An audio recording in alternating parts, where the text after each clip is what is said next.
So, Carrie, you're the one with all the children, so many of them. Did you bath them all together?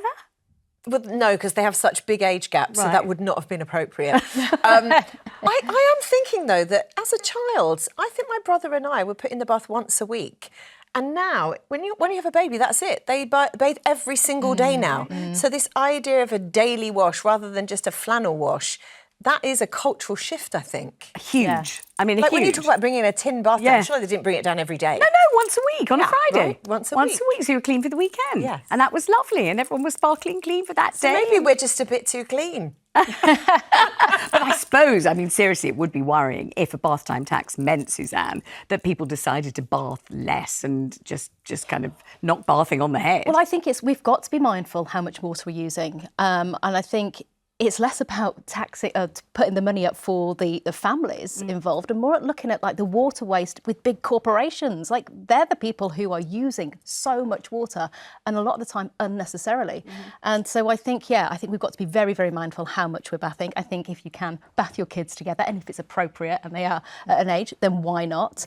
I think bathing every single day is a luxury. I think it's a bit indulgent, if I'm completely honest. I think, to be honest, we really do have to be mindful, for the sake of the carbon footprint. All right, Cristo. I mean, I've always preferred a shower. So I know that you're all glad that I've clarified. Yeah. I'm actually very quick. It is mind-boggling to me how long people take in the shower. Right. Because I'm in and out in seconds. I think if you want to bath your children together because it's convenient and it's quicker, great. But I don't like this idea that we're regressing to sort of sharing baths together, like some sort of Dickensian. You're too young to remember 1976, the long, hot summer of 1976, when I think the government told us to go and have a bath with a stranger, didn't they? Or at least maybe that's what I was wanting to do. My hormones were rampant. And maybe I still do. Who knows? Find a nice, compliant stranger and have a bath with them. Right. That's not another prerequisite to do this show, is it? All manner of things. Honestly, let's go to Claire in Leeds. Claire, you can't put your children in the bath together. They're much too old, right? Yeah. Hi, Vanessa. Hi.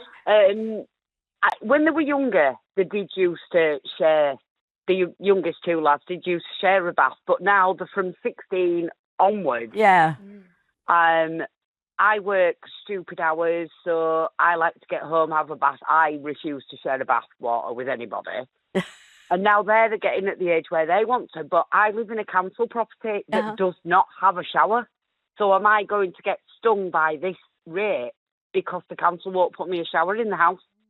Well, you might well. I mean, I don't know. I can't predict exactly what's going to happen, but it's certainly something we're all going to have to look out for. But the idea that they're going to charge not just more for more water, but a higher rate the more you use. So it gets more and more expensive. Claire, thank you so much. Let's go to Annie in Essex. Oh, my gosh, this is the family that baths together, stays together. Annie, tell us all about it.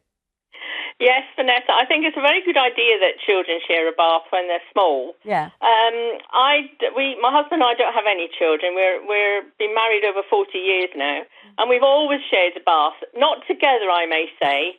I have my bath first, nice hot, lolling about in the bubbles, and then when I get out, he gets in and has his bath.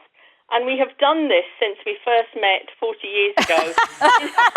Cristo looks absolutely appalled. To me, it seems very loving and sweet. Why do you do it? It's not to share. Is it because you want to use less water, or you just find it a loving thing to do? No, nothing to do with that at all. Oh. When we first met in London over 40 years ago, we each lived in a rented flat, and the water tank capacity only catered for one bath. Right. Yeah. So the only way we could both have a bath was by sharing it.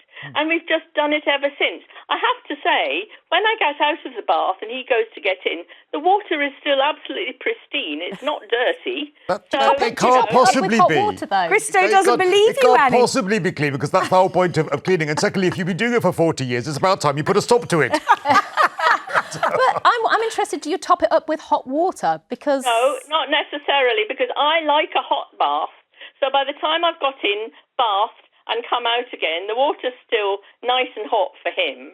And it saves, it's not just water and electricity and money, it saves a hell of a lot of time. Would you do it the other way round, though? Would you let him go first and then you follow him? Yes, I would, but he always prefers, because he's a gentleman, he always says ladies first. He's such a lovely gentleman. You love to share your bathwater with. And I think David Grant might well partake of your bathwater too. Follows in either with, together, or follows afterwards. Sometimes together? Yeah, why not? Who gets the tap in, though? He's really fussy, so I'll get the tap in. You get the tap in? Yeah. My gosh, that's very intimate. No, it's fine. It's Place fine. to share confidences, isn't it? I like a bath together, and I also think it's fine for him to bathe after me. That's also fine. All right. I do not like a bath together. No? My partner can have his bath on his own. He baths. He is overindulgent, to be honest. He could bath every night if he needed to. Right. And there's no sharing bath water, and there's no having a bath with him. Right, no way. Okay. Goodness me, these personal habits emerging on television. I barely share bottled water with my partner. Exactly. Let's go to Polly in Wiltshire. What about you, Polly? You remember fondly a lifetime of shared baths with your siblings? Well, fondly, I don't know so much about that, but there was no choice because we were so poor. We all had a bath together. There were 6 of us, and 4 maybe got in, and then they got out and got dried, and then 2 more. So it was like that because the bath wasn't big enough for 6. Only little children, mind you, babies, toddlers, things like that. But we were that. I know it sounds Dickensian, but we were so poor. We only had 1 towel for all of us. Wow. And if you were the last one to get out, you hardly ever did get dry. Gosh, I mean, it does sound Dickensian, but I wonder whether looking back you feel as if it was the making of you, it set you up to be resilient, or how do you feel about it when you think about it now? Yeah, I do look back on it somewhat fondly. My sister and I went to stay with an aunt because my parents broke up for a while, and it was the first time we bathed together with bubbles. We'd never had any bubbles or things like that, and we had a big fluffy towel each. That was the most glorious thing. Absolute bliss. Polly, thank you for the memories. Let's talk to Peter in Cheshire quickly. Hi, Peter. Good day. Hello, good day. What Vanessa, about bathwater? You've got a good use for it. No, I wasn't. Well, it was more the fact, why isn't the government asking all new builds, because it's encouraging people to build new properties, with a grey water system, system that actually retains bath water, washing water, wash hand basins, and washing machines, and uses it to flush your toilet. How does it actually work? You have to put it into the system. You would have a tank in the garden or under your building that retains the water, and then a small 12-volt pump, which would pump it up to a tank in the roof, and then that would gravity feed to the flushing system. And also, you could fit a small pump to the tank and have it used for water in the garden, washing cars or washing other things, and use wastewater in that way. You wouldn't want a bath bomb toilet, though, would you? I don't know. I don't know. Maybe you would. Peter, thank you very much. Excellent idea. Thanks so much.